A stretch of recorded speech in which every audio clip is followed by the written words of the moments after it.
dima gisal lu ma gisul dima yëgal lu ma yëgul dima xamal lu ma xamul ci duusi géeji xam-xamam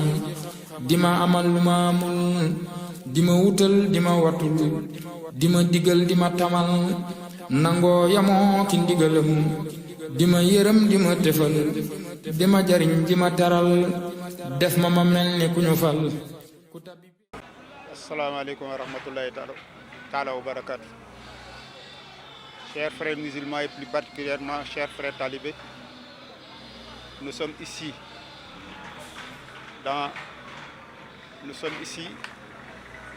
au Daïra de Touba Glace, qui est une propriété des Mourides et qui a été quelque chose par nos devanciers. Nos papas qui nous ont devancés ici ont été les précurseurs parce que l'initiative est venue d'eux. Au premier chef, El Hadji Medoune Gueye, El Hadji Abdoulaye Gueye, Madiong et j'en passe, El Hadji Gueye. Ils ont été les précurseurs. El Hadji Debes Ngom, qu'on n'oublie pas.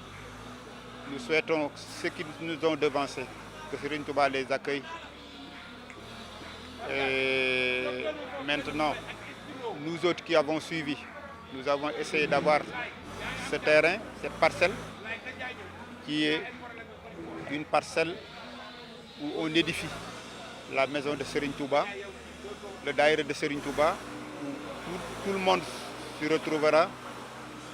pour l'œuvre de Serigne Touba par rapport à son exil ici. C'est pour perpétuer cette œuvre que cette parcelle a été achetée, pour pouvoir connaître et faire connaître les Gabonais qui sont ici, musulmans, plus particulièrement l'œuvre de Serigne Touba et le but de son exil ici qui était de faire que l'islam soit quelque chose de connu dans ce pays. Et depuis lors, je pense que les mosquées prospèrent au Gabon, un peu partout. Ce ne sont pas limités à Libreville, même à l'intérieur du pays. Mais Serigne Touba n'est pas connu comme nous l'aurions souhaité. Je pense qu'après édification de cette maison ici, où il est prévu une bibliothèque, il est prévu l'enseignement islamique et l'enseignement de la doctrine de Cheikh Ahmadou Bamba, le mouridisme. Je pense que tout un chacun doit faire de son mieux pour que cet édifice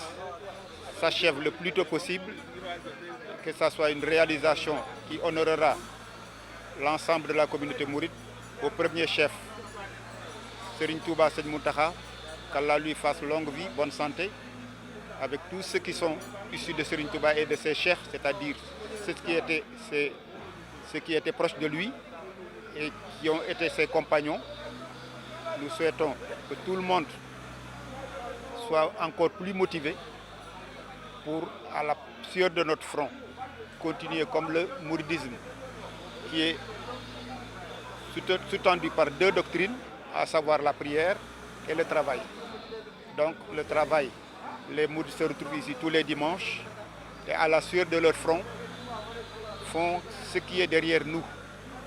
Nous prions Dieu qu'il nous donne longue vie, bonne santé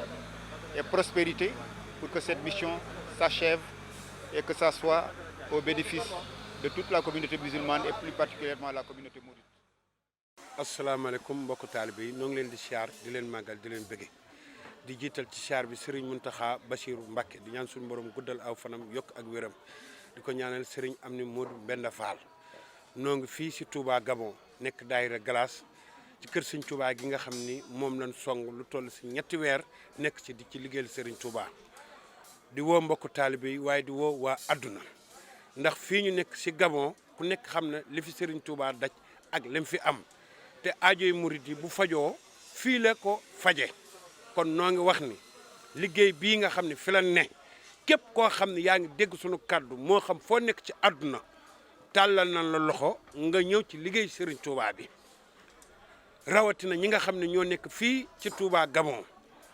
bàyyiwu ñu nekk Franceville bàyyiwu ñu fenn fépp fooy dégg kàddu gi rek na xam ne liggéey bii kat ñun ñoo ko fi bàyyi te moo na fi bàyyi te buñ ko matalul duñ fi jugee caaxaan liggéey ko nag ay koppar koy liggéey te koppar yi koy liggéey yaakaaruñ ci kenn ku dul taalibe Serigne Touba yi kon ñoo ngi soññee fépp foo xam ne taalibe murit mi ngi fii si Touba Gabon fu mu dégg kaddu gi na xam ne kaddu gi mooy convocation mooy leetaram bi nga xam ne war naa ñëw teew ci liggéey Serigne Touba bi ñuy ñaan yàlla ak yonent bi ak Serigne Touba ak maam Cheikh Ibrahima Fall yéene biñ ci am nga xam ne xayma nañ ko muy milliard ñëpp jàpp ci ñu liggéey ko ba mu noppi li ci war a dem lépp dem ci ñu jébbal caabi Serigne Mountakha Bassirou Mbacké te kenn bañ koo wute kon mbokk taalibe yi liggéey baa ngoogu amul secret nëbbuñ ci dara li ñuy def mooy lu ñu dajale